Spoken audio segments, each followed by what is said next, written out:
Hey, so I'm going to be just telling a little personal story about my dad's kind of journey over this last year. I think back about a year ago, we're both in the same fantasy football league, and he came down from San Jose on the train to visit me and actually go to the draft where we drafted our players and had a good time over at my buddy's house. And this has become a tradition over the last 2 years. Unfortunately, this year he won't be able to go because he is, recovering from a whole bunch of stuff that he's been going through for the last year. And so, along with kidneys and heart stuff, and he's been in a condition that he really couldn't get on a train or even have me go and pick him up and bring him down here for a few hours in the car. That's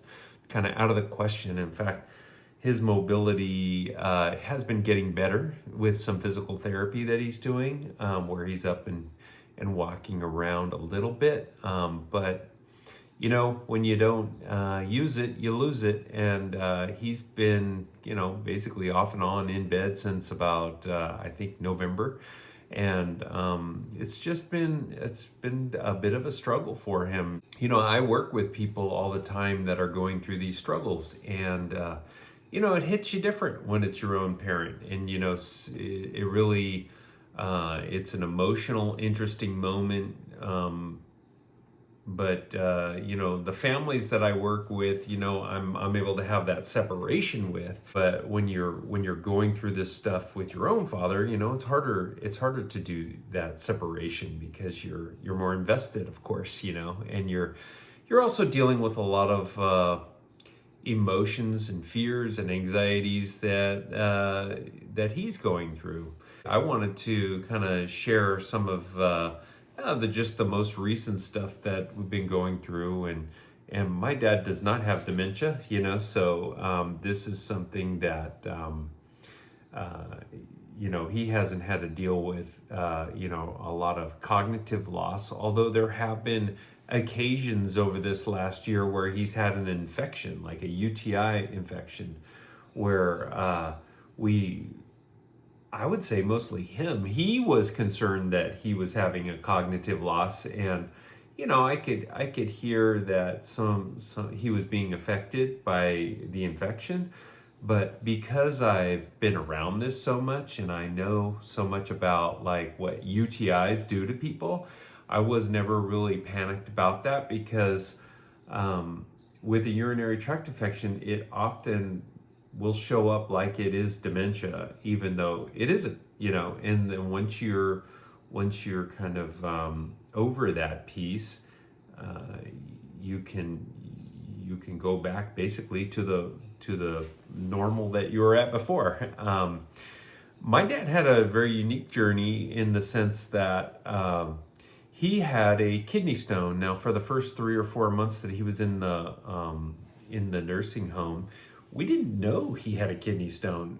And he kept getting these UTIs and take the antibiotics. He'd feel good for about 3 or 4 days, start getting back into his physical therapy, and then start having these symptoms of a UTI again. And that just happened on repeat over and over until they discovered that he had a kidney stone.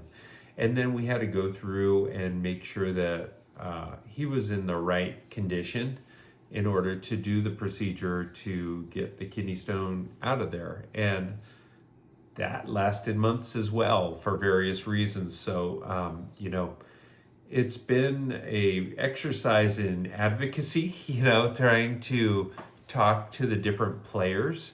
And, I always encourage families to be present. My dad lives 2.5 hours from where I live, so it's not easy to be, there every day, although his wife is there almost every day and is a presence and an advocate for him as well. But I've been an advocate remotely, right? So I'll have conversations with the physical therapist over the phone, and I'll have conversations with the nursing staff or other doctors that he goes to, and often we'll get on the phone. I'll merge him and I on the phone at the same time if there's any billing issues or questions, about what needs to be charged and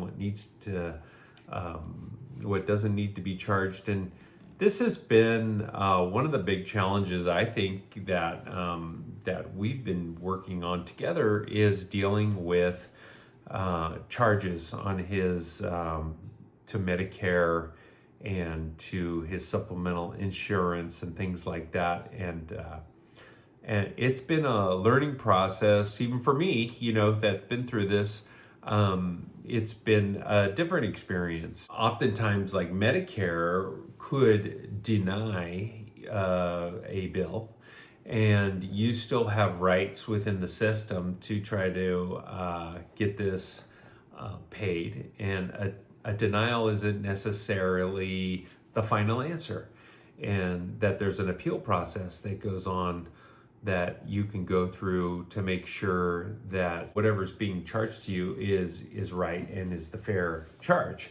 And I think a lot about, like, how a lot of people probably just pay those bills, right? And so there's been a more recent situation that came up, which in December, my dad had an ambulance visit, and this was at the time that he was completely non-ambulatory, so he had to use full services of an ambulance, meaning that he can't walk, or we wouldn't need an ambulance, right? So he had to be gurneyed in and out of the hospital. With that, we got a bill. A few months later, got another bill for a similar situation where he had to go into a doctor's appointment and things like that. And so there were a total of 3 bills, and it was over $1,500 in ambulance charges. Well, the ambulance company started sending him the bills, and I was like, you know what? Don't worry about it. This is something that's going to get all solved here through Medicare, and don't worry about it. Well, he was worried about it because it kept coming back as denied through Medicare.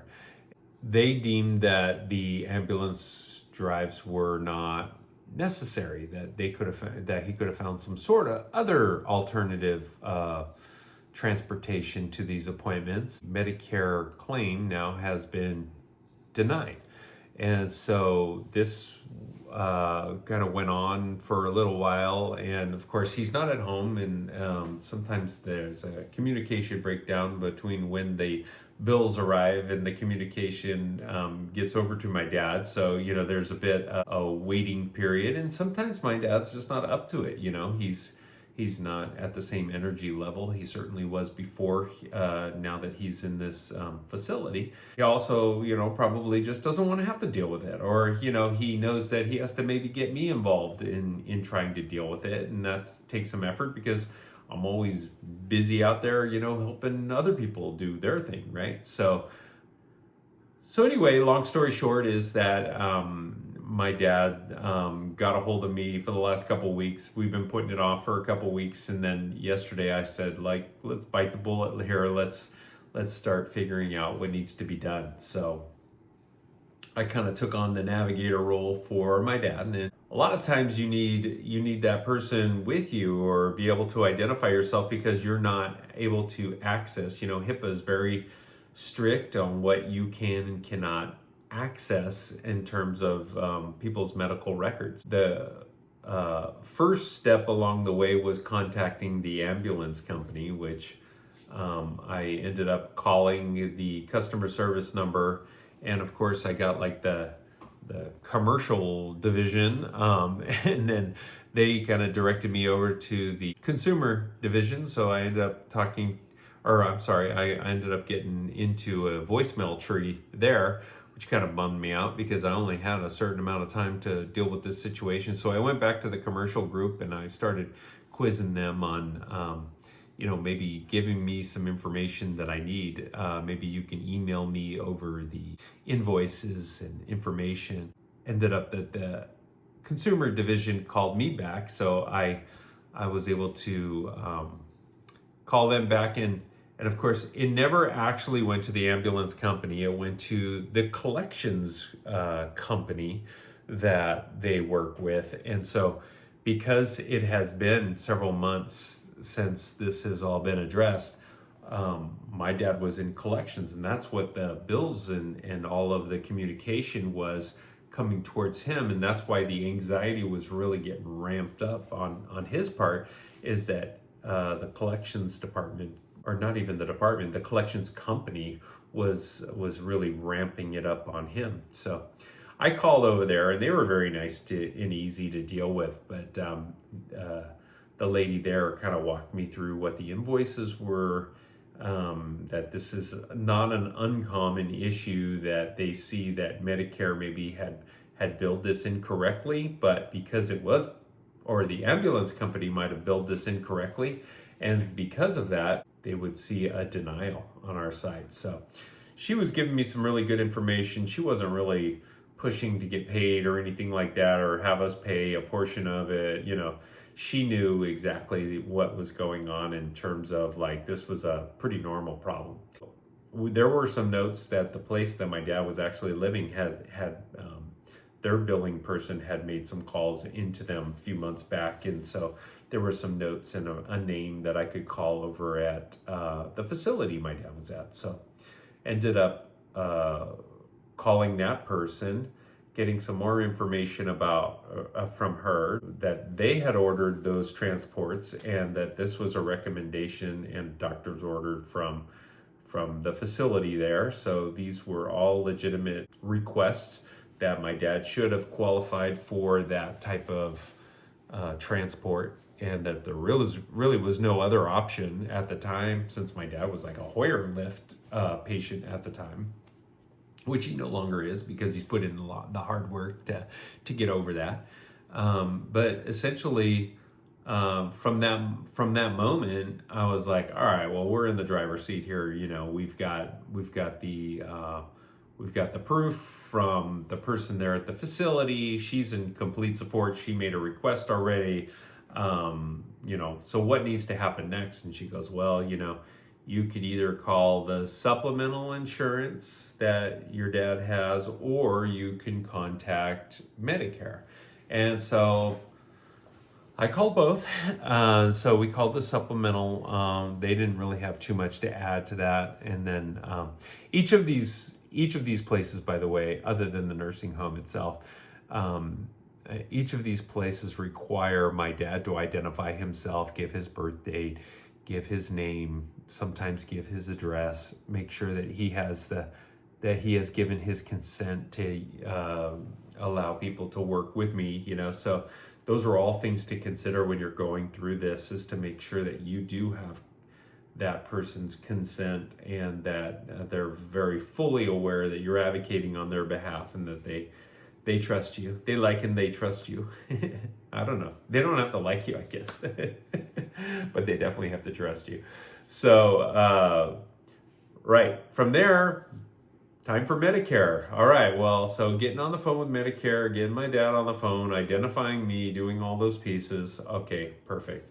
That wasn't too hard. Then it turned into about a 28-minute discussion with Medicare, going over the details, going over what they saw on their side, explaining all the different things that we could do. But basically it came down to, there's an appeal process that Medicare has. So when you're going through a process like this, when you're going and you see something that doesn't look right, you can ask to appeal. And when you ask to appeal, they're going to send you a big giant packet in the mail.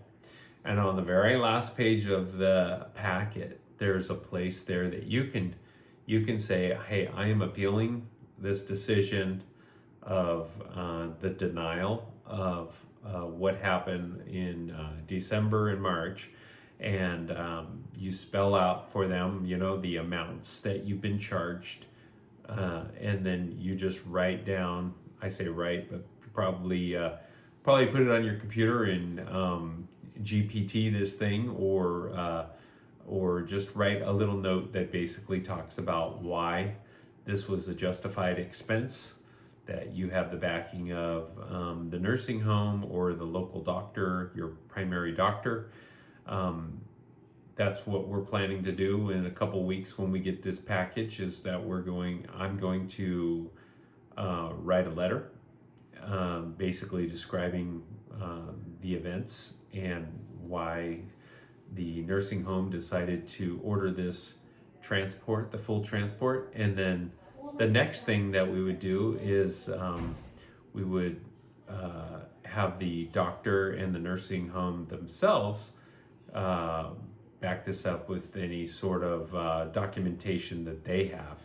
Documentation, of course, is your friend, when you're going through this process. So I've been doing this professionally for more than a decade, and navigating people is difficult. And, it gets very overwhelming for people that have had to go through things like that. And, I'm sharing this about my dad because I know how difficult it can be for him and his wife, going through this.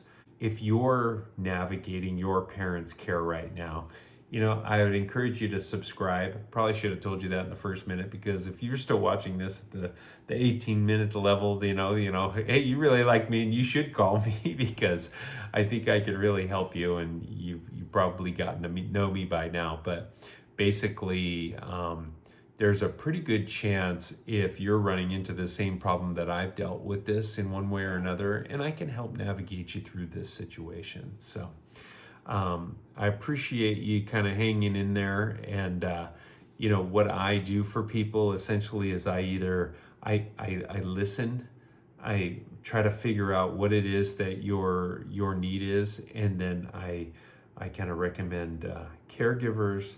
I recommend assisted living, and I even recommend real estate services for people. So if any of those three things kind of ring a bell and sound like that would be something that you'd be interested in, give me a call. It takes about 20 minutes to go through a quick conversation, and I'm happy to kind of guide you for free through that process. All right. So again, Dave Wood, I'm here for you. Give me a call. All right. Talk to you soon. Good luck.